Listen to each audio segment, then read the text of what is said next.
programa de hoy entrevistamos a José Gabriel Vera Beorlegui, sacerdote de la diócesis de Pamplona, que además es director de la Oficina de Información y de la Comisión para las Comunicaciones Sociales de la Conferencia Episcopal Española. Hoy vamos a hablar de un binomio muy interesante y desafiante, el binomio compuesto entre Iglesia y comunicación. Recientemente, José Gabriel acaba de publicar un libro que lleva por título La senda de la reputación, cómo la comunicación puede mejorar la Iglesia. Pues les invito a esta interesante conversación sobre un tema ciertamente apasionante. Pues contamos ya en nuestro programa en Cruzando Fronteras con José Gabriel Vera, a quien le damos una bienvenida muy cordial. Hola José Gabriel, ¿qué tal estás? Pues muy bien, gracias a Dios. Ya con estas cosas de final de curso, pero muy bien. Espero que vosotros también. Pues la verdad que sí, ya en plenos calores estivales. Y a mí me parece que uno de los últimos libros que se han publicado en nuestro país en torno a esa relación, a ese binomio tan desafiante como es el de la comunicación y el de la Iglesia, ha sido tu libro, La senda de la reputación, cómo la comunicación puede mejorar la Iglesia. Un libro que es fruto de tu tesis doctoral en 2016 y al leer la dedicatoria, tú dedicas este libro a los Reyes Magos. En realidad en tu vida y en el libro ha habido muchos Reyes Magos, ¿verdad? Bueno, es verdad, ¿no? Ya la tesis doctoral iba dedicada a los Reyes Magos. La verdad que uno cree que va a hacer una gran aportación a la vida de la Iglesia, o que uno cree que va a escribir para sacar algo que nadie nunca lo ha pensado antes, ¿no? Y sin embargo, cuando uno hace la tesis, y también cuando uno escribe un libro, en el fondo se da cuenta de cuánta gente le ha ayudado para sacarlo adelante, ¿no? Y que le han regalado muchas cosas, que le han regalado, yo me acuerdo, ¿no? A la hora de hacer la tesis, cuando alguien sabe que estás haciendo la tesis sobre un tema, oye, léete esto, mira este artículo, aquí hay una cita muy buena, y te van ayudando, y hay otros que te ayudan rezando, y hay otros que te ayudan con dinero para pagar la investigación, bueno. Pero realmente cuando uno va acabando el trabajo se da cuenta de que la tesis es un regalo que ha recibido, que también es una cosa que él aporta, ¿no? Pero que en el fondo sobre todo es un regalo que él ha recibido y realmente supone un punto alto en la vida de una persona. Yo creo que también escribir el libro, y sí, son regalos. Regalos de la familia siempre, regalos de investigadores, de profesionales, regalos del mundo de la comunicación y del mundo de la Iglesia, que es lo que se une en la tesis. Entonces, bueno, sí, es que todo en la vida es un regalo, es decirlo así, es que es verdad. Creo que hay que vivir con esa mirada de que recibimos regalos, que no nos merecemos y que tenemos que agradecer. Pues la verdad que también nosotros recibimos el libro como un regalo, porque ciertamente va a ser, yo creo que va a ser un libro fundamental, un libro referente para los comunicadores en la Iglesia y para muchas personas que tienen inquietud en este tema. Yo creo que supone un fundamento porque el libro está dedicado a la comunicación institucional y ese camino para alcanzar y mantener la reputación. Y tú expresas que la comunicación es imprescindible. Y esto parece obvio, pero a veces la Iglesia no es tan obvio. ¿Por qué es tan imprescindible la comunicación en la Iglesia? Mira, yo creo que son dos motivos. Uno es fruto, digamos, de la propia identidad y misión de la Iglesia. O sea, la Iglesia se funda para el anuncio de un mensaje, ¿no? Y el comienzo de su misión es esa palabra del Señor: id por todo el mundo y anunciad una buena noticia. Por lo tanto, la comunicación está en el ser de la Iglesia, ¿no? Yo digo algunas veces una afirmación un poco gruesa, pero que me parece verdad, que una Iglesia que no comunica no es Iglesia, porque falta un elemento esencial de su misión: comunicar. Eso por un lado, ¿no? Por una parte institucional. Pero por otra parte, todas las instituciones del mundo, todas las compañías, las empresas, tienen un deber de comunicarse.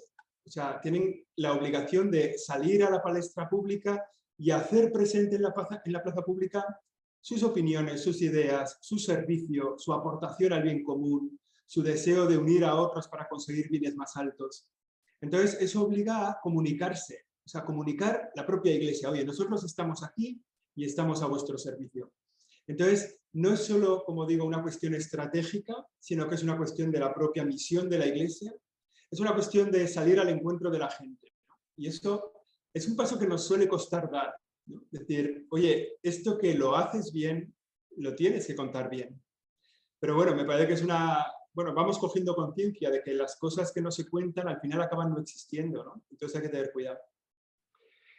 El libro está centrado en esa comunicación institucional, en cómo desarrollar e impulsar la comunicación en la Iglesia, mejorar la imagen y recuperar la reputación perdida. ¿Cómo desarrollar todo esto en la vida eclesial? Bueno, yo creo que hay, digamos, en la institución hay como dos partes, ¿no? Por un lado está el propio de la identidad, es decir, ser bien lo que eres, ¿no? Y creo que esa sería, siempre pienso, ¿no? Como la mejor aportación a la comunicación de la Iglesia es que todos en la Iglesia fuéramos Iglesia. Sabemos, porque somos conscientes, que somos un pueblo de gente limitada, somos un pueblo de gente pecadora. O sea, el pecado no nos asusta porque la Iglesia está hecha para los pecadores y porque todos los que estamos somos pecadores, ¿no? Pero nos damos cuenta de que no es así como tiene que ser. Y nuestra vida es un esfuerzo para ser lo que somos, para ser cristianos, para ser el pueblo de Dios, ¿no? Entonces, lo primero es serlo bien. Y ese es un esfuerzo constante del obispo mirando a su diócesis, del párroco mirando a su parroquia, del director del colegio mirando a su colegio, del superior de un instituto o de una congregación mirando a su congregación. Todos miran y decimos, ¿nosotros somos bien esto? ¿Somos bien lo que, no sé, ¿no? Los salesianos lo que quería San Juan Bosco? ¿Somos bien lo que quería San Juan Bosco? ¿Somos bien lo que vio Santa Teresa de Jesús? Somos el ser, ¿no? Y a partir de ahí, el parecer, el mundo de la imagen, el darnos a conocer lo que nosotros somos.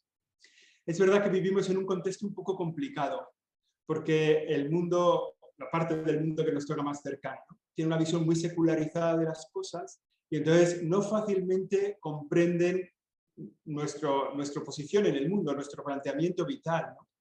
Entonces tenemos que hacer mucho esfuerzo en explicarlo bien, vivirlo bien y hacer mucho esfuerzo en explicarlo bien, en decir cuáles son las motivaciones, cuáles son nuestros intereses profundos, lo que nosotros queremos aportar.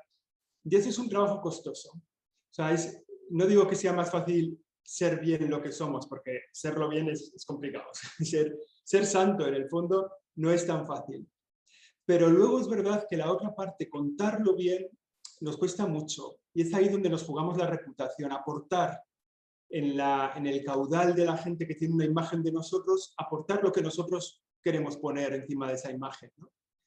El contexto ya aportará otras cosas, ¿no? Los medios de comunicación aportan una imagen de nosotros, la sociedad, el mundo secularizado, todo eso aporta imágenes de nosotros. Y en ese compendio de imágenes tenemos que poner nuestra propia imagen. Nosotros, esto es lo que queremos enseñar, ¿no? Bueno, es un trabajo difícil, pero es muy importante para todos. Ciertamente, además apasionante. Y tú tienes muy claro también en el libro que comunicar y relacionarse van muy unidos y que esto resulta imprescindible. A mí me gustaría ahora recordar también, si te parece, al arzobispo Juan del Río, que tú has trabajado tanto con él y al que queremos tantísimo. Yo creo que él tenía muy claro esto que tú afirmas en el libro, que comunicar es relacionarse. Él era un maestro en esta relación, ¿verdad? Efectivamente, también es que hay personas especialmente dotadas. Yo digo que hay en el mundo de la comunicación o de la comunicación de las instituciones, hay una parte que es ciencia, pero hay otra parte que son condiciones nativas. O sea, hay personas que espontáneamente generan en torno a ellos un buen ambiente, una amabilidad, que inmediatamente crean una relación, crean un vínculo. Yo suelo decir que comunicación institucional son relaciones personales de calidad. Yo cuando hago exámenes siempre les digo, mirad, si alguien lo deja en blanco, un examen de comunicación institucional, pero pone arriba relaciones personales de calidad, ya eso es difícil suspender, porque se trata de eso, ¿no?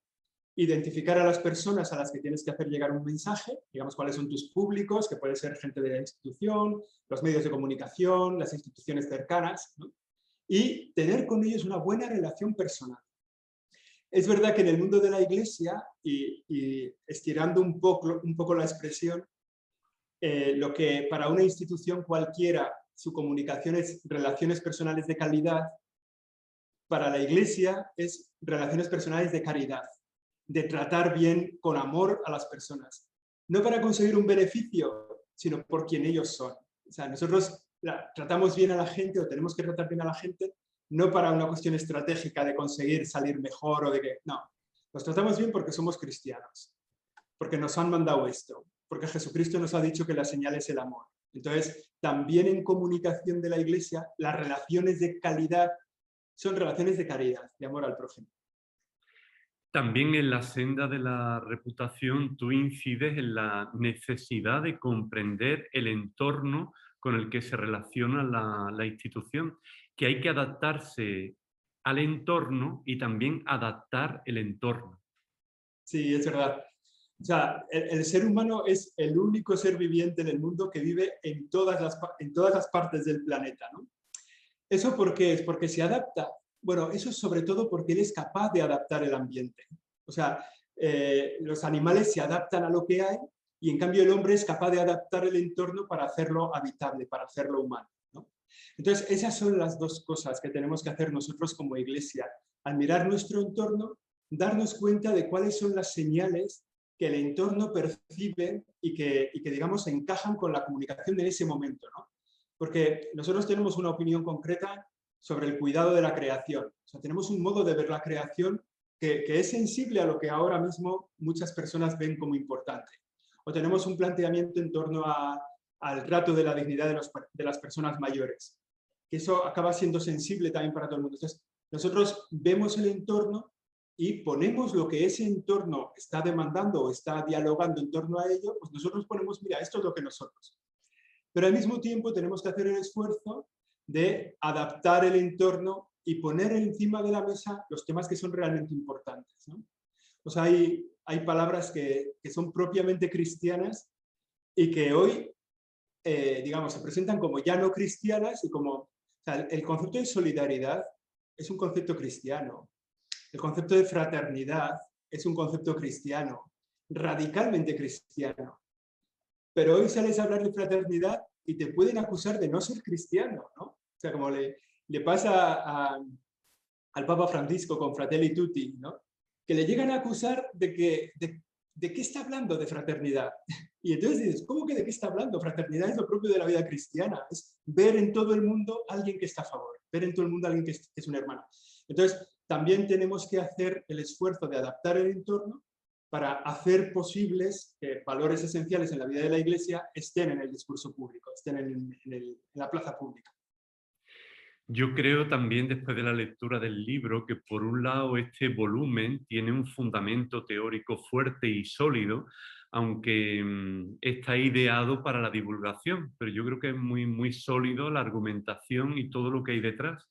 Pero al mismo tiempo también se nota que está escrito por alguien que tiene una experiencia amplísima de servicio a la Iglesia en este campo y que no te ahorra así los capítulos más espinosos, por ejemplo, como los de comunicar en tiempo de crisis. Y a mí me hacía mucha gracia una de las afirmaciones que hace, que las instituciones se dividen en dos: aquellas que han sufrido una crisis o aquellas que la van a sufrir. Y tú haces también una advertencia, me parece que muy pertinente, que es grave lo que al público le parece grave. Sí, porque quizá eso viene un poco de experiencia personal. O sea, en la Iglesia hemos vivido algunas crisis que la institución no las ha percibido como graves porque realmente no lo eran desde el punto de vista, digamos, no, esto es legal, esto que se ha hecho está bien hecho, no hay... Y entonces hay que ponerse delante de la institución y decir, espera un momento, no va así. La gente ve en esto un problema. Entonces, si la gente ve un problema, nosotros tenemos el problema. Esto, o sea, hay muchos ejemplos de esto, ¿no? Pero yo siempre pongo uno muy concreto y muy personal, que no es mío en este caso, pero que podría serlo, ¿no? Que es decir, mira, cuando la gente de tu pueblo, de la parroquia en la que tú sirves, cree que tú eres un borracho, el problema lo tienes tú. Aunque tú no seas un borracho, ¿entiendes? Aunque tú no... Yo no bebo nada, da igual, la gente lo cree. Entonces tienes una crisis de comunicación. No tienes una crisis de identidad, porque tú realmente no eres un borracho, eso ya lo sabes tú. Pero tienes una crisis de imagen y eso se soluciona con comunicación. Tienes que trasladar, no con palabras, no con un discurso, no con una homilía, yo no soy un borracho, no. Tienes que trasladar con obras, con gestos visibles, una imagen más adecuada a lo que tú eres. Entonces, esto que en un ejemplo personal se entiende bien, o sea, a veces cuando le vas a hablar, a decir, oye, la gente dice de ti que eres un borracho, que dice, no, pero no hay problema porque eso es mentira. No, sí hay problema, porque limita tu misión. Como la gente ve en ti una persona que no es digna, pues no se acercan, no se atreven, no te escuchan, están pensando todo el rato que eres un borracho. Entonces, tienes un problema real para tu misión. Eso si lo ampliamos a la imagen de una congregación, de un instituto secular, de una parroquia, de una diócesis, es el mismo problema, ¿no? O de la Iglesia Universal. Si en la Iglesia Universal, por ejemplo, un caso que conocemos bien, o que si en la Iglesia Universal, si la gente percibe que los sacerdotes son pederastas, tienes un problema y lo tienes tú. Tú puedes decir, mira, el número de pederastas es este, el número de tal es este, o sea, entonces puedes decir, ojo con esto, ¿no? Que numéricamente no corresponde a la realidad, pero da igual. Primero, no te puedes permitir ni un caso y tienes que actuar con rigor en cada uno de los casos, que es lo que se nos está pidiendo, ¿no? No se puede traicionar la identidad de lo que somos. Punto primero. Pero punto segundo, tienes que trasladar cuál es la verdad de todo eso, ¿no? Porque si no, a veces se te juzga sobre percepciones que no corresponden con la verdad del asunto, ¿no? Yo creo que hay casos, el tema de las inmatriculaciones en la vida de la Iglesia en España, total, bueno, que la imagen que se ha trasladado, que se ha creado, traiciona bastante la verdad del asunto. Entonces, ese esfuerzo hay que hacerlo, ¿no? Es decir, nosotros realmente somos esto, si no lo parecemos, tenemos un problema y tenemos que hacerlo. Esto es fácil de decir y luego cuando vas a una persona que tiene una responsabilidad en una institución y le dices, tienes un problema porque la gente cree que haces otras cosas, la respuesta es, ya, pero eso no es verdad, o sea que no hay ningún problema. Hay un problema, la gravedad es como lo percibe la gente. Josécho, en este momento del programa también vamos a traer a alguien que ha querido estar presente en nuestra conversación, Pedro Miguel García Fraile, que es el director global de PPC, la editorial que ha publicado La senda de la reputación. Y él va a hacer un pequeño análisis del texto y al mismo tiempo te va a formular una pregunta. Si te parece, le escuchamos. Un saludo a todos. Un placer estar de nuevo en Cruzando Fronteras, en este canal que el amigo Fernando Cordero presenta y dirige con tanto éxito. En el programa de hoy tratáis de muchas cosas que tienen que ver con la comunicación en la Iglesia. Pero a mí me toca como editor hacer mención al libro que José Gabriel Vera ha publicado con nosotros en la editorial PPC, La senda de la reputación. Este libro nos llegó por mediación de una muy buena amiga periodista y lo acogimos de verdad con doble entusiasmo, por su autor y también por su temática. Su título es lo suficientemente explícito de su contenido, La senda de la reputación. Llegamos a él después de varias propuestas. Una de las cosas más difíciles en la elaboración de un libro es acertar con el título, y aquí estuvimos dándole muchas vueltas. En mis más de 25 años de experiencia como editor he aprendido que para que un libro tenga éxito tiene que cumplir con 5 requisitos. Que el autor sea lo suficientemente conocido, que el tema del que trate tenga interés, que se acierte con el título, tercera cosa, es decir, que sea lo suficientemente claro y no necesite de más aclaración que la del propio subtítulo, que tenga una portada atractiva y la edición sea cuidada, amable a la vista y al tacto, y por último, que se dé a conocer, es decir, que tenga un buen marketing y publicidad. Y eso está en las manos del autor, de la editorial y también de las librerías. Creo que modestamente lo hemos conseguido con este libro porque cumple de sobra los 5 requisitos. Pero fijémonos en el subtítulo.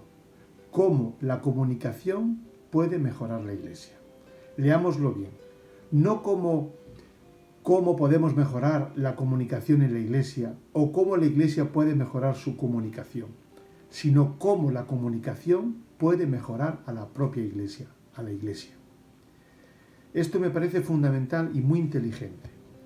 Comunicación e Iglesia son inseparables, porque comunicación entra en el campo semántico de evangelización, anuncio, proclamación, predicación, términos que tienen que ver con la misión esencial de la Iglesia.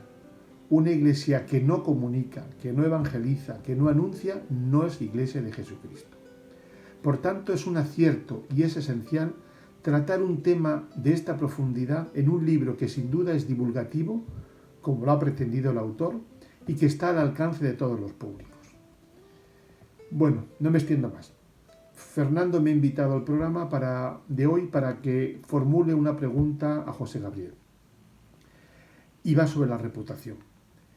Creo que en ocasiones en la Iglesia, cuando se ha puesto en duda nuestra credibilidad en el contexto de escándalos presentes y pasados, hemos recurrido siempre al argumento pueril de «y tú más». Hemos dicho que lo que pasa en la Iglesia de feo también pasa en otras instituciones, pasa en la sociedad como tal, pasa en las familias, etc. Mi pregunta, José Chu, es: ¿no piensas que esta reputación que se le exige a la Iglesia tendría que tener un listón moral más elevado precisamente por ser Iglesia? Es decir, ¿no tendríamos que ser más exigentes, más transparentes, más intachables en el plano moral, precisamente por la misión que hemos recibido de Jesucristo de ser Iglesia? Es decir, que cuando nos echan en cara a los cristianos nuestros comportamientos discutibles, tienen razón en exigirnos un plus de moralidad precisamente por ser Iglesia. Bueno, ahí lo dejo. Enhorabuena por el libro y enhorabuena por la labor que realizas en tu trabajo y el servicio que haces a la Iglesia. Un saludo para todos y un abrazo grande para vosotros dos. Que vaya todo bien. Bueno, la verdad que Pedro Miguel ha hecho una buena explicación del libro y ha hecho una buena publicidad. Se ve que está en esto.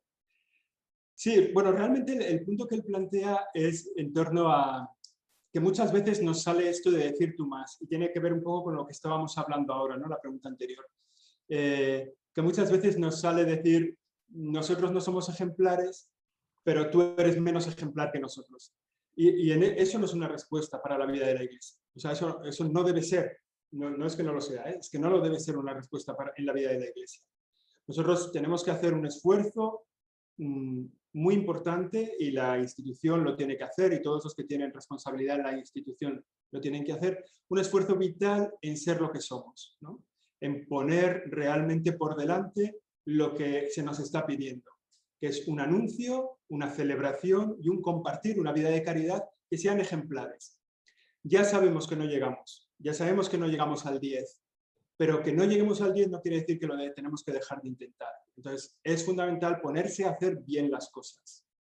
Yo suelo decir que esta no es la parte que nos dedicamos los de comunicación. Estos son los que trabajan en la identidad. Y nosotros trabajamos en la imagen, ¿no? En conseguir que esto que está bien hecho sea lo que parecemos a la gente. Eso siempre va a haber mucha distancia, porque yo suelo resumir, ¿no? Diciendo, la Iglesia es el pueblo de Dios. Pero si le preguntas a la gente de la calle qué es la Iglesia, te va a decir un montón de cosas distintas. Entonces, esa distancia entre lo que somos y lo que parecemos es realmente un problema, ¿no? Y es un trabajo de comunicación. Es verdad lo que dice Pedro Miguel, no se puede decir tú más, no. O sea, en general, también hay un punto que me parece que es importante, es cuando la gente nos dice que hacemos algo mal, eso nos lo dicen los que nos quieren, aunque no nos quieran, ¿eh? Pero nos dicen, o sea, cuando alguien te dice, no sé, llevas el pantalón descosido, hay dos formas cuando ves un pantalón descosido. Una es cogerle y decirle, oye, llevas el pantalón descosido. Y otra cosa es no decirle nada a él, irse a los amigos y decirle, lleva el pantalón descosido. Entonces, cuando alguien nos dice, la Iglesia está haciendo mal esto, no nos lo dicen para fastidiarnos. O sea, yo creo que en eso hay una oportunidad, nos están ayudando. Muchas veces hay cosas que nosotros mismos no sabemos y que te las dicen y dicen, oye, estáis haciendo mal esto, y lo ves y dices, ahí va, no lo sabía. No hay doblez, no había mala intención, realmente no lo sabíamos que esto estábamos haciéndolo mal. Nos lo han dicho, fenomenal, tenemos que arreglarlo y una vez que lo hemos arreglado, contar que lo hemos arreglado. Es una labor difícil, la verdad, pero yo creo que en eso, ¿no? En la gente que nos dice las cosas que hacemos mal no son enemigos, más bien son amigos, nos están ayudando. Pues agradecemos a Pedro Miguel su presencia en el programa y continuamos con nuestra conversación porque tú hay otra parte del libro en la que desarrollas muy bien la complejidad de la propia Iglesia, que es una institución de instituciones rica y compleja. O sea, no es como una empresa, incluso una empresa internacional, sino que tiene una cantidad de ramificaciones que esto hace también complejo este tema de la comunicación, ¿verdad? Muy complejo, realmente. ¿Sabes por qué? Hay un tema curioso del que también a veces nos pasa un poco como lo que decía antes, ¿no? No todo es la Iglesia Católica, ¿no? Pero para la percepción de la gente, todo es Iglesia Católica. No hay 40.000 sujetos dentro de la Iglesia. Dentro de la Iglesia es un sujeto, son la Iglesia. Les da igual. Una religiosa benedictina de clausura, una hija de la caridad de vida activa en no sé dónde, un obispo de no sé qué, un párroco de no sé qué, un monaguillo, un catequista. Todo es la Iglesia Católica. Pero no es todo de la misma forma, ni puedes buscar la misma responsabilidad en todos, ¿no? O sea, que dices, ha pasado una crisis en una institución de la Iglesia, esa crisis de la institución es percibida como una crisis de la Iglesia global y por tanto se pide responsabilidades de comunicación a toda la Iglesia. Eso pasa muchas veces en la conferencia episcopal, aquí en la conferencia episcopal, que un obispo dice una cosa y dice, ¿qué piensa la conferencia episcopal de lo que ha dicho este obispo? Pues no piensa nada la conferencia episcopal. Es un obispo en el ejercicio de su misión, en el pueblo de Dios que le está confiado, y el obispo da cuentas al Papa, no da cuentas a la conferencia episcopal. Pero también cuando una congregación religiosa tiene un lío, pues llaman a la conferencia episcopal. Entonces es muy difícil explicarles, no, tienen que llamar a la institución, tienen que llamar a esa congregación, no, pero es lo mismo, ustedes son los obispos, no es lo mismo. Entonces, el punto es lo que ellos perciben. O sea, hay que meterse en lo que ellos perciben. Y aunque no te corresponda mucho, tienes que poder darle salidas a esa imagen que se está creando, porque está afectando a toda la iglesia. No está afectándose solo a la iglesia de este lugar o a la iglesia, a esta institución, está afectando a toda la iglesia. Entonces es un tema difícil, porque ahí volvemos a hacer lo mismo que con la crisis, ¿no? La crisis no tiene que ver muchas veces con la verdad, sino con lo que parece para el que está fuera. Y la Iglesia no tiene muchas veces que ver con la verdad de qué institución está siendo afectada por un problema, sino con la percepción desde fuera de que todo es la misma Iglesia. Y en eso hay que trabajar desde el punto de vista de comunicación. Pero ese es un tema muy difícil, que nos hace muy peculiares, que no es fácil explicárselo a los periodistas. Los que más trabajan con la Iglesia sí que están a esto, sí que saben que estos son las congregaciones religiosas, estos son los obispos, esto es una diócesis, pero el siguiente grado, digamos, el jefe de redacción ya le da todo igual. Oye, llama a la conferencia episcopal y que te cuente. Y eso es complicado. Siguiendo hablando del tema de la identidad, tú citabas a Shakespeare en ese ser o no ser que era la cuestión, pero una vez que eres, tú dices, la cuestión es qué eres. Claro, exactamente. El punto de partida de la identidad, o sea, el punto de partida de una institución se crea cuando un grupo de personas perciben que hay un objetivo que no lo pueden alcanzar individualmente y se juntan, se reúnen para alcanzar ese objetivo, ¿no? Entonces, el primer paso que hay es, oye, nosotros que nos hemos reunido para conseguir esto, ¿qué somos? ¿Qué vínculos tenemos? ¿Cuáles son nuestras relaciones? ¿Esto es una relación de amistad? ¿Es una relación contractual? ¿Es una relación aspiracional del ser humano de decir, queremos alcanzar esto? Es una unión de voluntades, en el fondo, ¿no? Para alcanzar un objetivo. En la vida de la Iglesia, nosotros tenemos una identidad que nos ha sido dada, ¿no? Porque este es otro punto que hace peculiar a la Iglesia, que la Iglesia la crea Dios. Y entonces dices, ¿qué podemos cambiar aquí? Si lo ha creado Dios, esta es nuestra identidad, nosotros no la podemos cambiar. Entonces, tenemos que hacer una mirada a lo que la Iglesia dice de sí misma. Esto hay que hacerlo en cada institución, ¿eh? Cada institución dice, ¿nosotros qué somos? El punto primero, cuando incorporas a una persona, le dices, mira, te estás incorporando a esto. Nosotros, la Iglesia lo que dice de sí misma es, nosotros somos el pueblo de Dios, somos el cuerpo de Cristo, somos el templo del Espíritu Santo, ¿no? Es el lugar en el que había Entonces, a partir de ahí, esta identidad, este ser, digamos, tiene que estar muy enraizado en la vida de los miembros, ¿eh? Y esto hay que explicarlo muchas veces, no es fácil. Porque luego decimos, no, la Iglesia es una, santa, católica y apostólica. Y esto hay que explicarlo. A veces, bueno, eso también es una dificultad, y la incorporación de las personas a la Iglesia no tiene detrás o delante un tiempo de explicación de a qué te incorporas, ¿no? Los catecúmenos adultos que se incorporan a la vida de la Iglesia sí conocen, ¿no? Y sí que van entrando en lo que es la Iglesia y van conociendo la identidad explicada. Pero muchos otros nos hemos incorporado a la Iglesia de niños, ¿no? Y entonces, ¿cuándo nos han explicado qué es la Iglesia? ¿No? Hemos ido a la catequesis por un sacramento, por otro sacramento, pero ¿en qué momento al fiel cristiano se le explica cuál es la Iglesia, qué es la Iglesia, cuál es su identidad, qué es la misión que tiene? Y yo creo que eso es un elemento que en nuestra Iglesia cercana lo tenemos como laguna. Realmente nos falta que el cristiano tenga conciencia de su identidad, de quién es, y conciencia de su misión, de lo que tiene que hacer. Y eso, bueno, es un reto para la Iglesia de todos los tiempos, pero especialmente en este tiempo, ¿no? Que la gente esté alineada con lo que es y con lo que tiene que hacer. Otro de los aspectos que también analiza es el de la coherencia. Además, un tema el de la coherencia, que es mucho más complejo ahora con todo el contexto digital. Sí, es realmente muy, muy complejo. Ahora, o sea, fíjate, el Papa Benedicto decía, y el Papa Francisco lo ha citado muchas veces, y yo creo que es una de las cosas que nos ha quedado, ¿no? Que en la Iglesia no se entra como por apostolado, por convicción, por tal, sino por atracción, ¿no? Es decir, es un encuentro personal con Jesús que te vincula, que te incorpora a Jesús.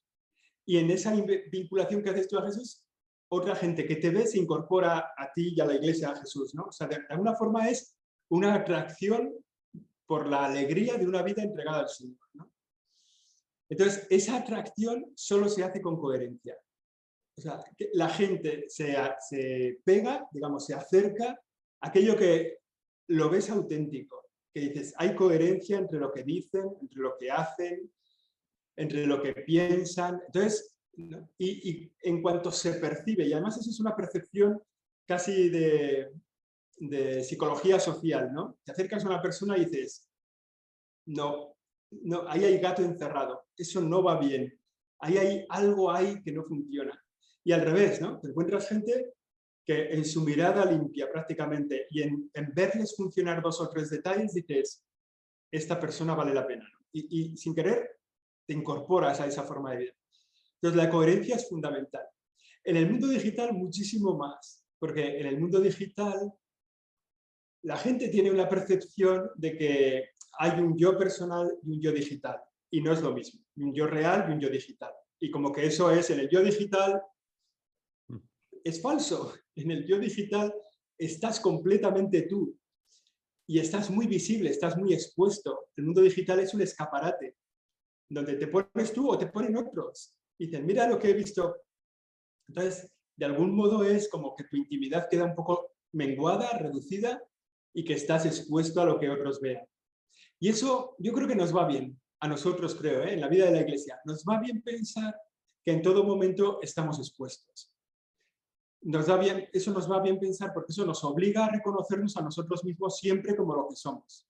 O sea, aquí no estamos en un mundo oculto donde, bueno, podemos hacer un poco lo que nos dé la gana. No. Las redes sociales no son un lugar fácil para la doble vida, porque enseguida quedas al descubierto. Entonces, ese esfuerzo por obligarnos a ser coherentes, yo creo que nos hace bien en la vida de la Iglesia. O sea, que el decir, tienes que ser lo que eres. Y también en el mundo digital. Aunque la tentación sea fácil, pero es que, o sea, como basta estar un poco en redes sociales para darse cuenta quién no es lo que dice ser, el mundo de la coherencia, yo creo que nos lo facilita las redes sociales y nos lo exige. Eso a nosotros nos va bien. Ahora también en este momento de nuestra conversación se va a hacer presente Tamara Cordero Jiménez, que es la reciente directora de la revista 21 y que estuvo en la presentación de tu libro en ese espacio Lumen de los dominicos, que fue una presentación pues realmente yo creo que muy bonita, que la pudimos seguir también a través de YouTube. Si te parece, escuchamos a Tamara y también esta pregunta que quiere ella lanzarte. Hola Fernando, y un saludo a todos los espectadores de tu programa Cruzando Fronteras y en especial a tu invitado de hoy, Josécho. Tuve la suerte de poder acompañarle en la presentación de su libro La senda de la reputación aquí en Madrid y bueno, pues de escucharlo hablar sobre la importancia de la coherencia para una buena comunicación. En este sentido, Josécho, me gustaría preguntarte si en tu opinión es la coherencia del Papa a la hora de comunicar y a la hora de vivir su vida pública y su vida privada, donde reside el éxito de su comunicación y de su persona. Bueno, Tamara lo que tiene es que está siempre a favor, entonces es tan agradable siempre escuchar cualquier pregunta. Bueno, es verdad que el tema de la coherencia del Papa es una realidad muy poderosa. Yo tuve ocasión de estar en el Sínodo de los Jóvenes trabajando para la Secretaría de la Comunicación del Vaticano y entonces tuve mucha oportunidad de verle al Papa muy de cerca, pero sin necesidad, o sea, algunas veces hablando con él, pero verle funcionar. Y en ese verle funcionar te dabas cuenta de la potencia de su coherencia. O sea, es un hombre, y yo siempre recuerdo con mucho el vigor, la sencillez, la autoridad moral con la que habló al final del Sínodo de los Jóvenes a los padres sinodales al acabar el sínodo. Agradeció el trabajo de unos, de otros, oye, me preocupa esto, ya, con una potencia espiritual que dices, bueno, ¿esto de dónde brota? Entonces, es muy fácil, yo lo digo siempre, pero me parece, en el Papa se ve muy bien que hace lo que dice lo que piensa, piensa lo que reza. Hay una unidad de vida que yo creo que para todos los cristianos es una aspiración, pero que en él se ve muy fácil. O sea, el hecho de que él vaya con su carpeta y vaya tomando notas y él se sostenga la carpeta y tal, dice, bueno, no está con una corte de secretarios al lado, ¿qué tal? No, él se maneja, se gestiona solo. El hecho de que se monte en el ascensor y les diga a los que están en la puerta, va, venga, llenad el ascensor, no vamos a esperar a que... O sea, dices, no tiene sensación de estar arriba. Claramente demuestra que él está abajo. O sea, demuestra que él está para servir, ¿no? Entonces, hace visible ese, que en el fondo es un mandato del Señor y una peculiaridad de la Iglesia, que en la Iglesia los que mandan más son los que sirven más, ¿no? Entonces, que la jerarquía de la Iglesia no es una pirámide invertida, ¿no? Donde el que más manda es el que está abajo. Eso se ve muy bien en el Papa Francisco en su comportamiento ordinario, ¿eh? En su, pues yo me sirvo el zumo del desayuno, o yo tengo aquí una conversación con un ujier que acaba de pasar y le dice, oye, ¿qué tal? No sé qué. Entonces dices, hay mucha autenticidad, es muy visible, ¿no? Eso se transmite mucho. Y realmente eso a mí me parece muy, digamos, aspiracional. A mí me gustaría también ser así, ¿no? O sea, que toda la vida nos pegamos los cristianos luchando con nuestras propias incoherencias y, bueno, dices esto y has hecho esto, dices que no vas a hacer esto más, pero lo vuelves a hacer, dices que... Bueno, es una pelea. Mientras hay pelea, hay victoria, eso está seguro.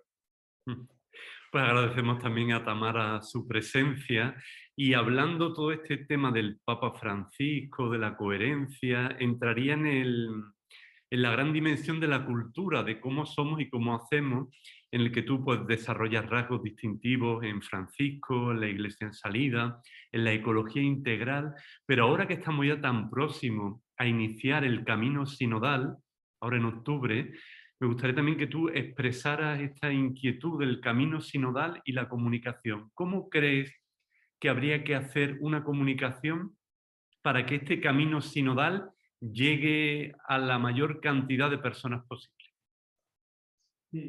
Bueno, yo creo, fíjate, en cualquier organización el cambio de cultura es poner las cosas un poco patas arriba, ¿vale? Entonces es un vértigo, ¿vale?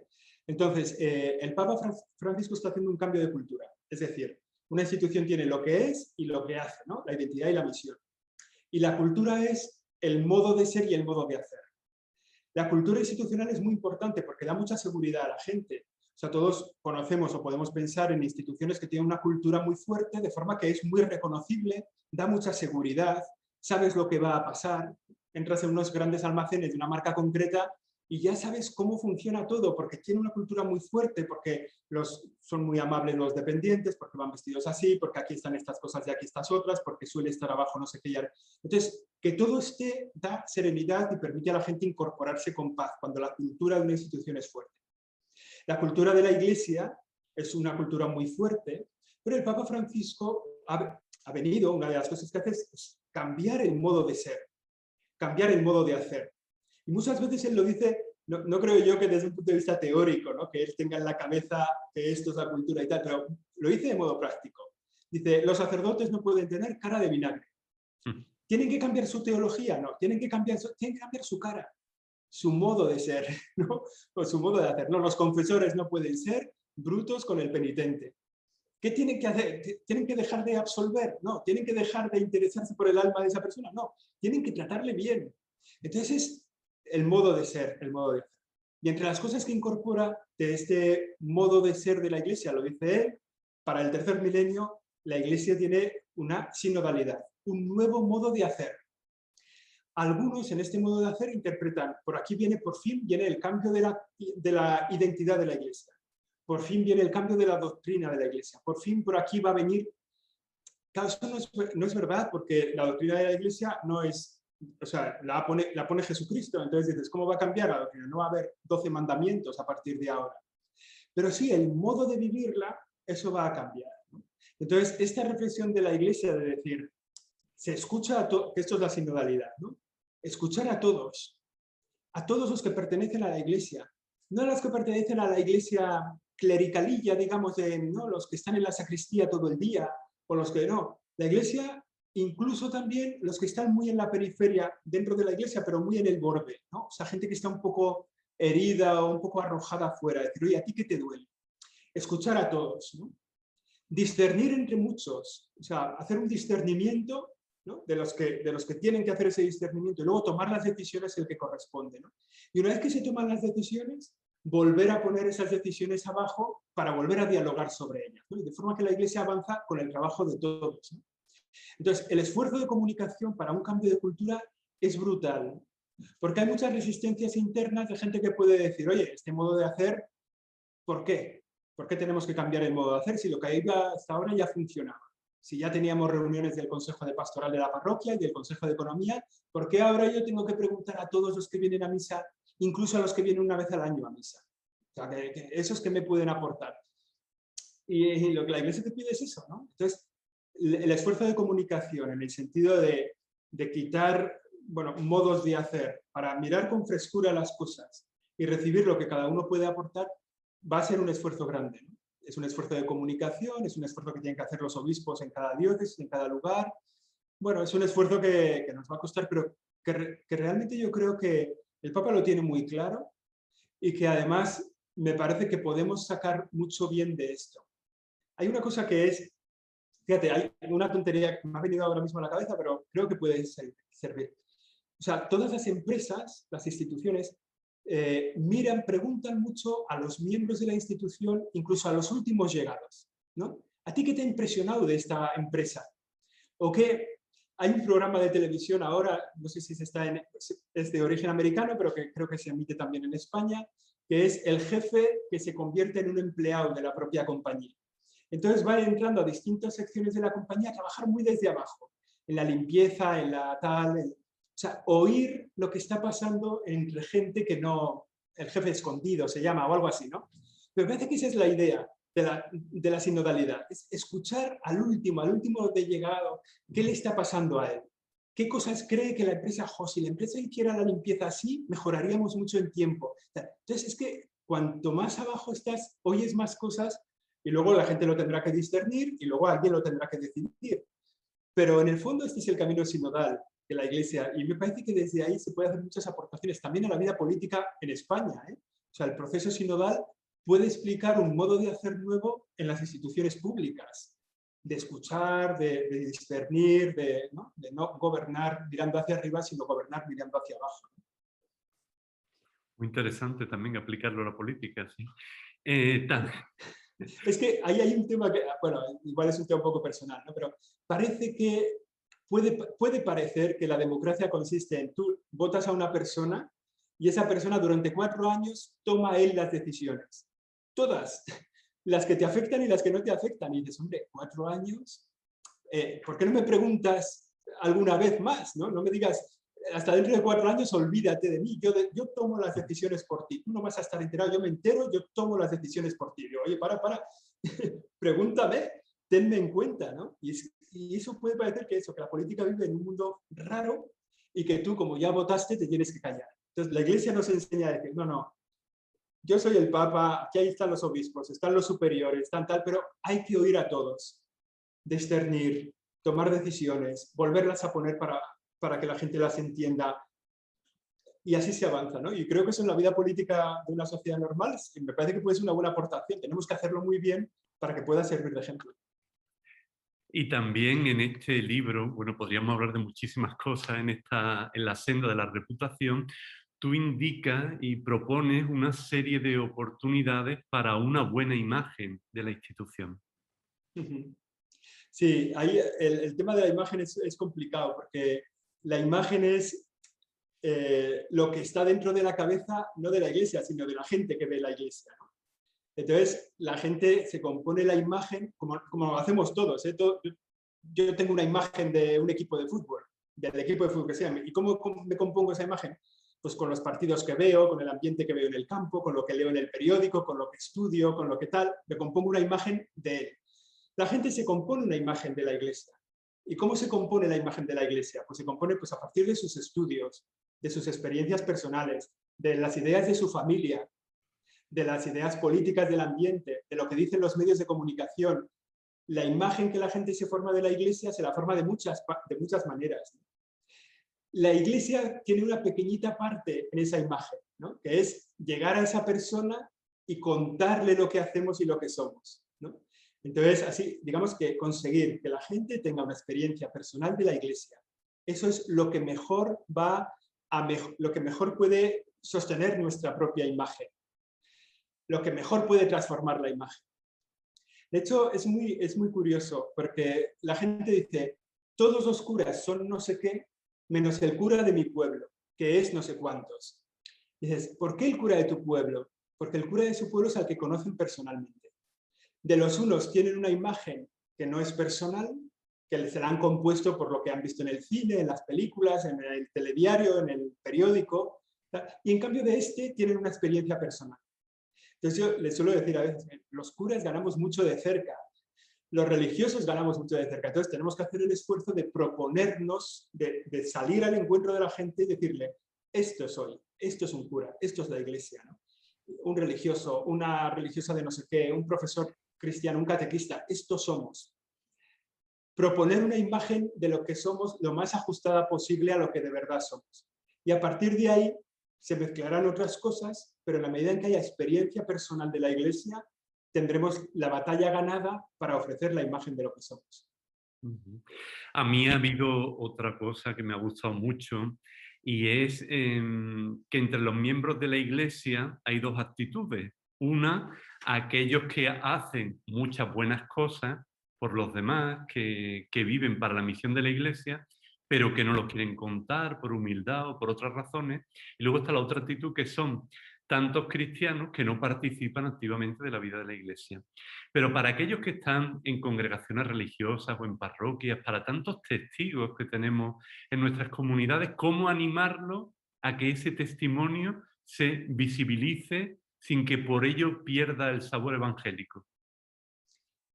Sí, pues me da la impresión de que a todos te estoy diciendo que es difícil, esto es difícil, esto también, bueno, pues esto también es difícil. A ver, digamos, se entiende fácil, ¿no? Pero luego hacerlo es difícil. Una persona que recibe un carisma, que entra en una congregación, que se siente vinculado a una persona, al testimonio de un santo, que dice, oye, yo me vinculo a esto porque realmente esto mueve mi vida. En ese me vinculo a esto no está el contarlo, no. El carisma de los salesianos no está contar lo que hacen. El carisma es atender a la juventud y sacarla adelante y promocionarla humana y cristianamente. Fenomenal. Pero entonces uno se hace salesiano no con la idea de salir en los medios a contarlo. Pero es importante hacer, es un esfuerzo de formación, ¿eh? Y el concilio, por ejemplo, lo decía el Concilio Vaticano II, decía que hay que formar a la gente en comunicación. que hay que conseguir que la gente sepa que parte de su misión es contarlo, ¿no? Entonces, no es una cuestión, o sea, sobre todo analizando esto, ¿no? La distancia entre lo que somos y lo que hacemos, en tantísimas congregaciones. O sea, si tú preguntas hoy en la calle, oye, ¿qué opináis de los maristas? ¿O qué opináis de, no sé, ¿no? De los legionarios de Cristo? ¿O qué opináis del Opus Dei? ¿O qué opináis? Si tú preguntas eso, en buena parte su cabeza no va a estar configurada por la realidad de los maristas, de los legionarios o de tal. Su percepción de esas instituciones va a estar mediada por lo que los medios han dicho de ellos, ¿no? Que no tiene casi nada que ver con su misión. Entonces, esto hay que contárselo dentro de la institución para decir, señores, parecemos esto. O sea, la gente cree que nosotros nos dedicamos a esto y no es verdad. Nosotros nos dedicamos, los maristas a la educación de no sé qué, los legionarios al anuncio del evangelio no sé dónde. Entonces, esto tenemos que, o sea, este esfuerzo lo tenemos que hacer, pero, digamos, sistemáticamente, ¿no? O sea, un párroco tiene que reunirse con el consejo pastoral y decir, ¿qué parecemos? ¿Qué dice la gente de nuestra parroquia? Es una cosa casi del evangelio, ¿no? ¿Quién dice la gente que soy yo? Entonces, ¿quién dice la gente que es esta parroquia? Entonces hay que salir y preguntarlo desde fuera. Oye, ¿tú qué opinas de la parroquia? ¿Qué crees que se hace allí? Y entonces te darás cuenta de lo que estás pareciendo y te darás cuenta que no es que tienes que hacer mejor las cosas, porque ya las haces bien. Se anuncia bien, se celebra bien, se vive la caridad, a lo mejor ya lo haces bien, pero no lo parece, ¿no? Entonces, esto es, hay que coger ejemplos cercanos y testimoniales y decir, bueno, ¿qué dice la gente de ti? Y entonces ahí te darás cuenta que tienes que hacer un esfuerzo fuerte en contarlo mejor. Entonces, hay que preguntar a los de fuera, a los de la calle. No vale ponerte en la salida de misa de 12 a decir a la gente, oye, ¿qué parece la parroquia? Te van a decir y si va el párroco además, qué bien predica usted. No se puede hacer una idea. Eso es como cuando te vas de una parroquia, ¿no? Que vienen a saludarte los que les da pena, claro. Y entonces te dicen, oiga, qué pena, qué tal. Pero la otra mitad de la parroquia está encantada de que te vayas porque por fin se va este canso y nos deja en paz. Entonces, preguntar la imagen no a los que tienes cerca, preguntar la imagen en general. O sea, ¿qué opina el colegio público de la parroquia? El director del colegio público. ¿Qué opina la asociación de comerciantes de la parroquia? ¿Qué opina la asociación de vecinos del barrio de la parroquia? ¿Qué opinan, o sea, la gente que está como nosotros, pero ahí, ¿no? Porque entonces nos daremos cuenta de lo que estamos pareciendo. Entonces, a partir de ahí, el miembro de una congregación se dará cuenta, ¡joder! ¿Qué imagen tenemos? Entonces tenemos que trabajar en la imagen. En realidad, todos los cristianos tendríamos que ser portavoces de la institución. Pero lo somos, pero no somos conscientes. Y tú también señalas varias veces que en realidad los grandes portavoces, los genuinos portavoces de la Iglesia son los santos. Claro. Sí, lo que pasa es que están muertos. Claro, para ser santo hay que estar muerto, ¿no? Entonces es una dificultad. No, a ver, es una broma. O sea, la mejor forma de comunicar qué es la Iglesia es serlo. O sea, la mejor forma de decir que es un cristiano o quién es Cristo es siendo Cristo, ¿no? Teniendo esa conciencia. Entonces, ese es el otro punto, ¿no? De esto que decíamos antes, ¿no? Que un problema para la comunicación de la Iglesia es que la gente que lo hace bien no se preocupa de contarlo y que hay otra parte de la gente de la Iglesia que no siente la responsabilidad de contar la Iglesia, no están vinculados. Entonces, hay gente que va a misa el domingo, pero el lunes habla de fútbol. Entonces, eso es un error, no es un error, pero digamos que su corazón no vibra con lo que ha recibido en la Eucaristía. Entonces, la Eucaristía es un paréntesis en su vida. Eso entre los que van a misa, ¿eh? Luego muchos otros que van una vez al mes, ¿no? Pero que se sienten cristianos y que lo son, porque se sienten así y porque están bautizados y porque pertenecen al pueblo de Dios, pero que realmente eso no trasciende nada en su vida. Entonces, en el fondo es como una especie de peldañitos que hay que subir en cuanto a la conciencia de pertenencia. El trabajador de una empresa sabe en qué empresa trabaja, sabe cuáles son los objetivos de su empresa, sabe cuáles son los proyectos que está desarrollando. El trabajador de una empresa sabe cuáles son sus jefes y cuáles... El miembro de la Iglesia tiene que saber cuáles... O sea, tendríamos que salir a la parroquia y decir, oiga, ¿qué es la sinodalidad?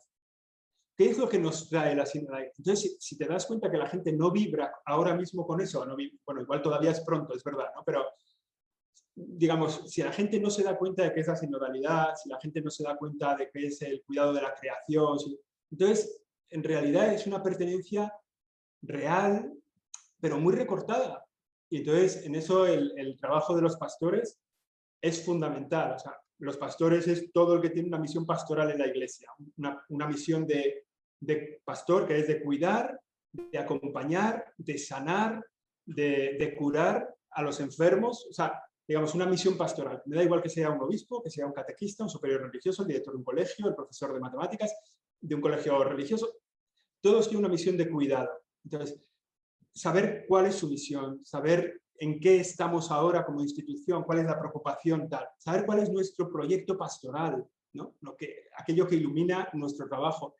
Si no lo sabemos, es que tenemos un problema de pertenencia, o sea, de alineamiento, que se dice en el mundo civil, ¿no? Y entonces hay que alinear a la gente con los objetivos. Bueno, también otra de las cosas que es difícil de hacer, fácil de decir, difícil de hacer, pero que es una cuestión de empeño personal. Del Papa con los cardenales, ¿no? De los cardenales, de los obispos en las conferencias, de los obispos con sus párrocos, los sacerdotes, de los sacerdotes con sus parroquias, de los religiosos con las provincias religiosas. O sea, es una cosa en cascada hacia abajo, pero que hay que hacerla. O sea, que hay que insistir en ese camino mucho, ¿no? Alinear a la gente, que la gente sepa lo que somos, lo que queremos hacer, los proyectos. Bueno, eso es lo que tenemos que hacer, sí. Y tú también desarrollas estupendamente en el libro cómo la imagen y una imagen sostenida en el tiempo y compartida en la sociedad se puede convertir en reputación. Y a mí me gustaría, ya casi para ir terminando, que tú justamente en esa parte de la reputación pues tratas toda la cuestión de los principios para la comunicación en la crisis de los abusos.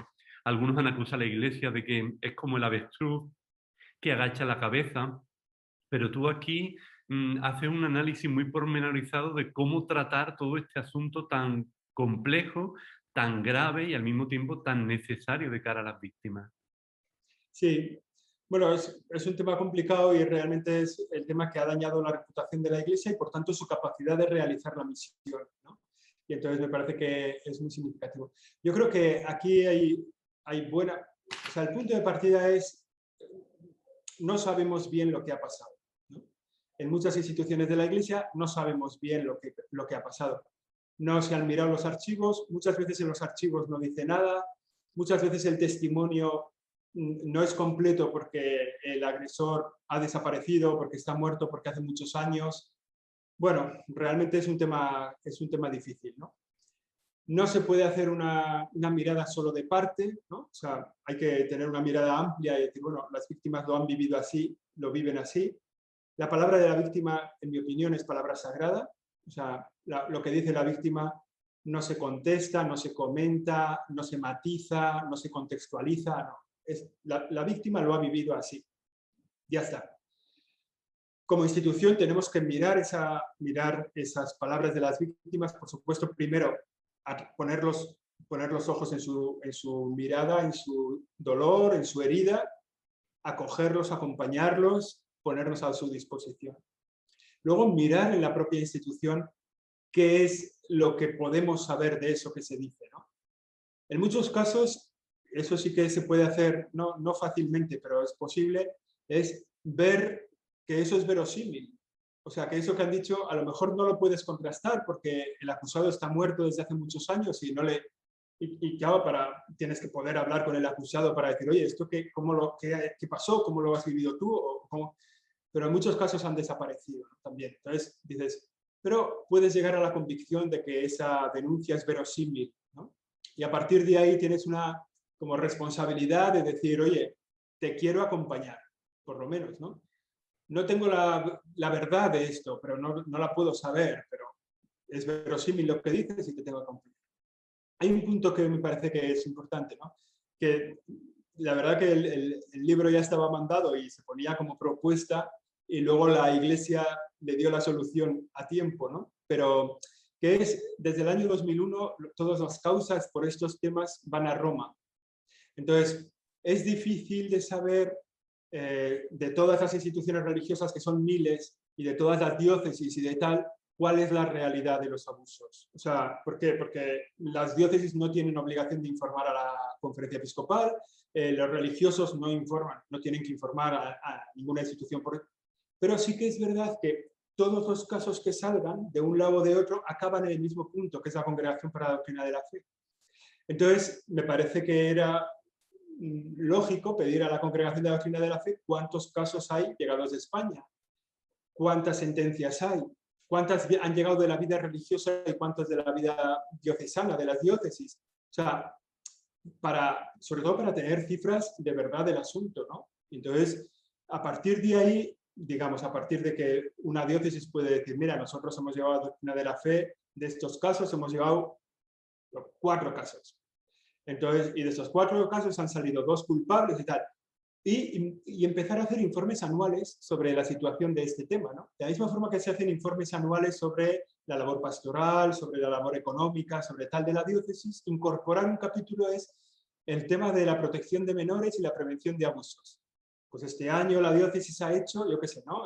Hemos implementado este protocolo en los colegios, hemos hecho que los catequistas tengan un curso de formación para la detección de abusos y para la prevención, y hemos recibido 3 denuncias que se han trasladado a Roma y ha venido una sentencia de culpabilidad. O sea, eso contarlo.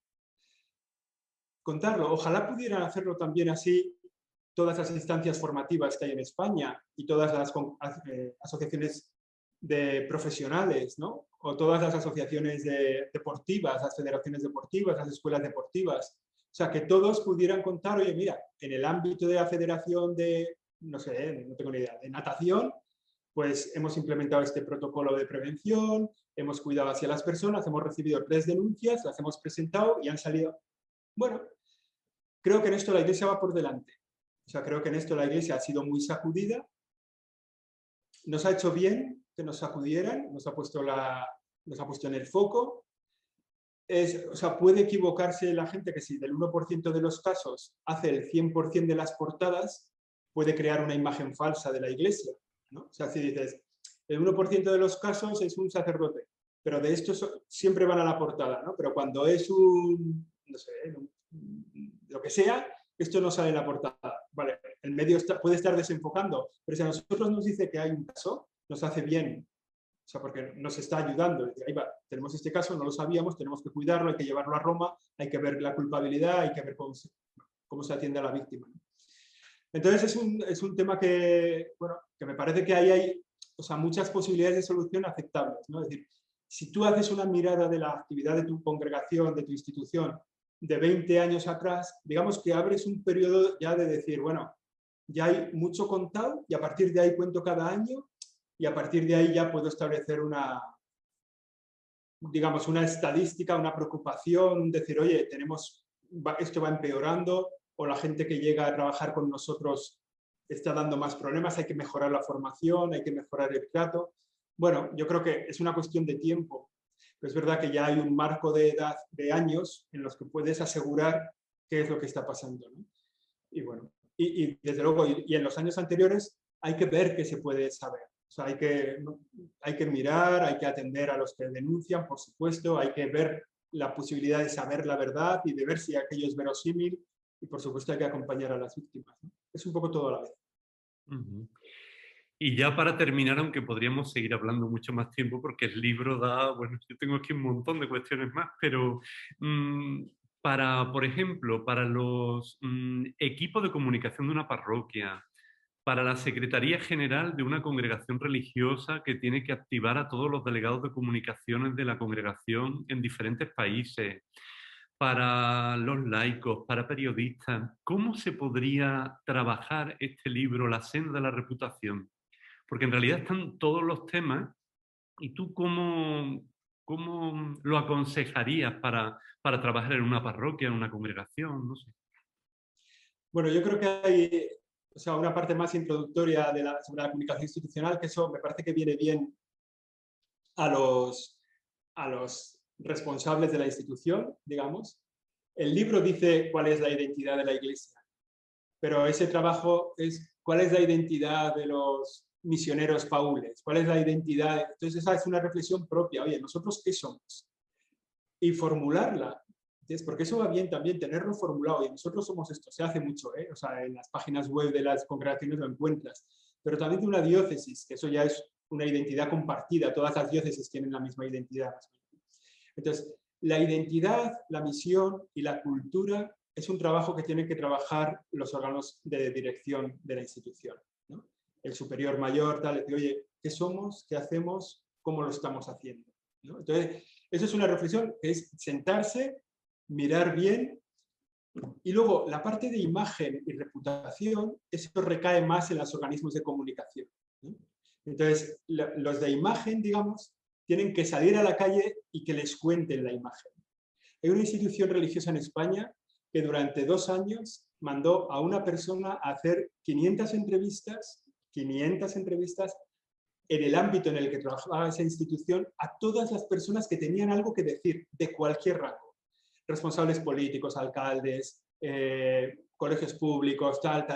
Oye, ¿qué pensáis de nosotros?